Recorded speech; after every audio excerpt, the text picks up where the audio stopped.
Oke, Assalamualaikum warahmatullahi wabarakatuh.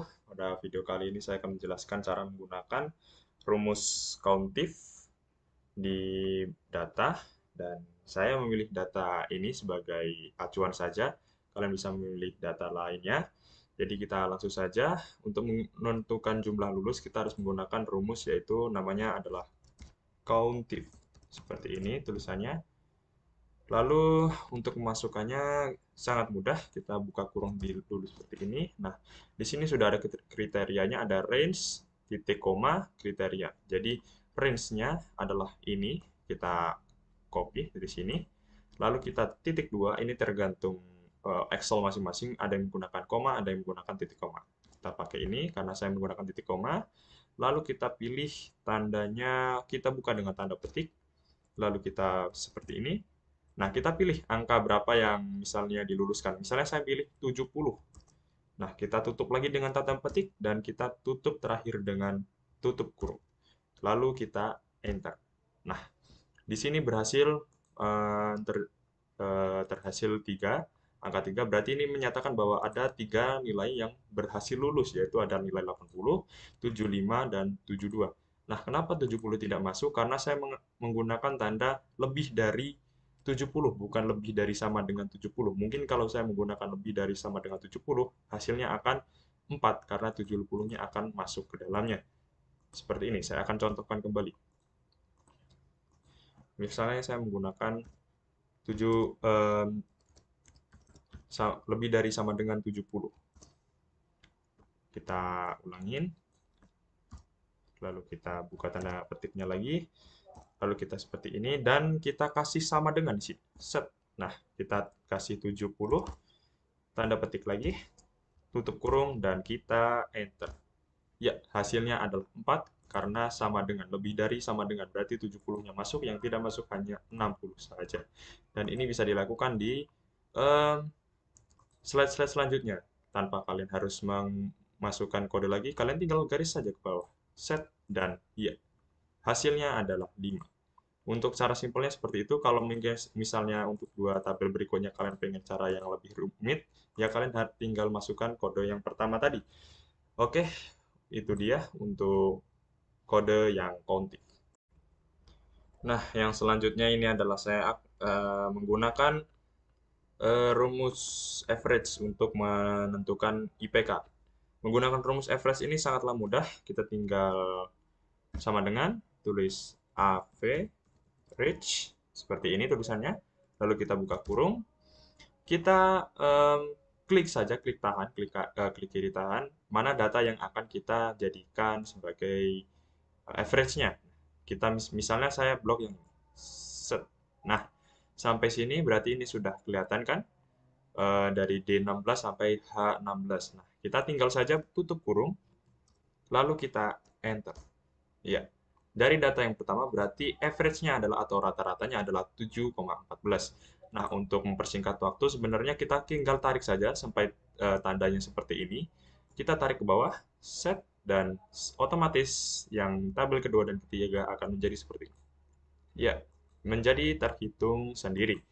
Dan itu adalah untuk rumus average.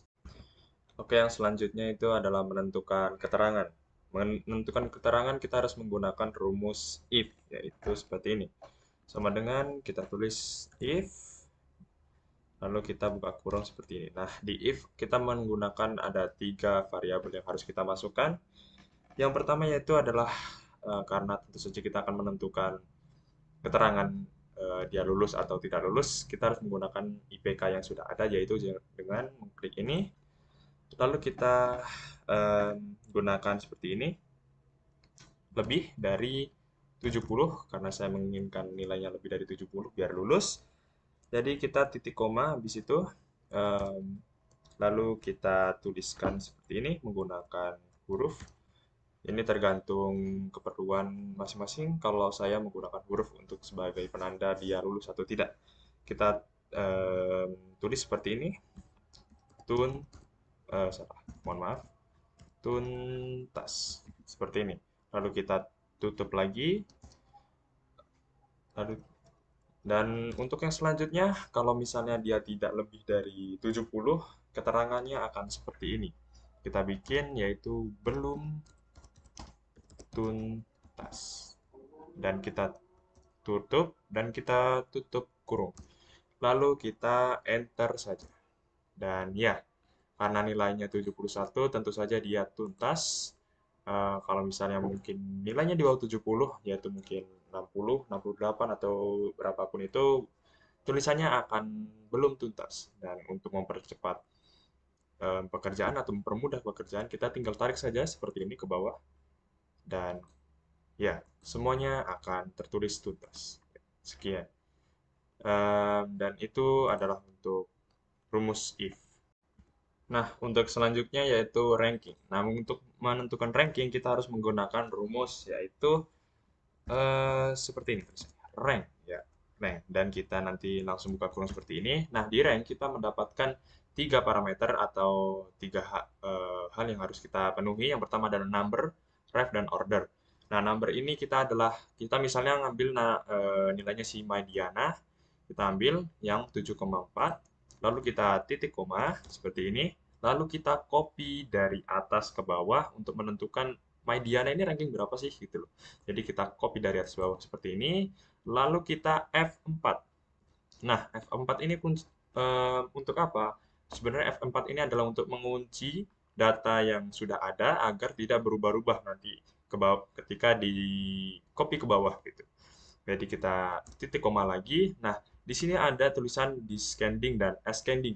Nah, descending dan ascending ini, descending ini menentukan bahwa nanti nilai yang paling besar di antara tiga orang ini itu mendapatkan nilainya yang paling besar itu mendapatkan ranking satu. Sedangkan kalau misalnya ascending itu nilai yang paling besar malah justru sebaliknya yaitu berada di ranking ketiga gitu. Jadi kita pilih ascending saja karena kita akan menentukan nilai orang yang paling besar untuk kita jadikan rankingan gitu. Jadi kita pilih yang descending atau yang nol. Lalu kita tutup kurung, kita enter. Dan di sini terlihat bahwa si Mai Diana berada di ranking ketiga dari tiga orang yang sudah ada. Berarti dia ranking terakhir. Lalu kita tarik ke bawah, dia akan menghasilkan seperti ini. Dan di sini terlihat Agustina adalah ranking pertama. Dan itu saja untuk penggunaan rumus rank. Nah, yang selanjutnya itu adalah kita akan menentukan median, modus, rata-rata, nilai max, dan nilai min dari data yang sudah ada ini. Nah, untuk menentukan median, kita harus menggunakan rumus yang sama seperti nama yang akan ditentukan, yaitu median juga. Seperti ini rumusnya. Dan ya, itu sudah terlihat. Kita buka kurung seperti ini. Dan kita terlihat di sini ada number yang harus kita isi. Gampang, tinggal kita copy saja nilai-nilai yang akan kita gunakan untuk menentukan mediannya, yaitu nilai ini. Ya, ini adalah data yang saya punya. Kalau kalian bisa menggunakan data yang lainnya, yang kalian punya tentu saja. Kita tutup saja, lalu kita enter. Berarti nilai tengah dari semua data yang sudah ada adalah 75. Dan yang selanjutnya adalah modus atau nilai yang sering keluar. Kita menggunakan rumus yaitu mode. Seperti ini tulisannya. Lalu kita buka kurung. Kita seperti langkah yang sebelumnya, sama saja. Mirip, kita copy saja seperti ini. Lalu kita tutup, hanya beda, mohon maaf, kita tutup seperti ini, hanya beda di penulisan saja. Kalau median tadi menggunakan rumus median, kalau modus menggunakan rumus mode. Lalu kita kita enter seperti ini. Dan ya, berarti nilai yang sering keluar adalah 80. Dan untuk yang selanjutnya adalah rata-rata. Rata-rata menggunakan rumus seperti ini. Average. Nah, kita buka kurung, lalu kita pilih mana nilai yang akan kita tentukan. Kita copy saja seperti ini. Kita tutup kurung, lalu kita enter. Hasilnya adalah 75,733 dan 733 sekian gitu ya. Oke, untuk tiga kode tersebut adalah seperti itu. Nah, yang selanjutnya adalah menentukan nilai max dan minimum dari data yang sudah ada. Untuk menentukan nilai max, kita perlu menggunakan kode yaitu max. Nah, seperti ini, lalu kita buka kurung, lalu kita pilih mana data yang akan kita gunakan, yaitu kita em, klik seperti ini, lalu kita tutup kurung, dan kita enter. Nah, terlihat nilai max dari data yang sudah ada adalah 90. Dan untuk menentukan nilai minimum itu hampir sama seperti nilai max, hanya menggunakan rumus yang berbeda yaitu min. Seperti ini. Nah, kita buka kurung. Ini untuk penulisan rumusnya itu tergantung, boleh menggunakan huruf kecil, boleh menggunakan huruf besar, tidak masalah.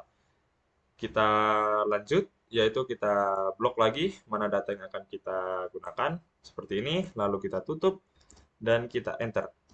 Dan terlihat bahwa nilai minimum dari data yang sudah ada adalah 60. Sekian video yang sudah saya berikan, semoga bermanfaat dan dapat dipahami oleh teman-teman sekalian. Terima kasih. Saya akhiri. Wassalamualaikum warahmatullahi wabarakatuh.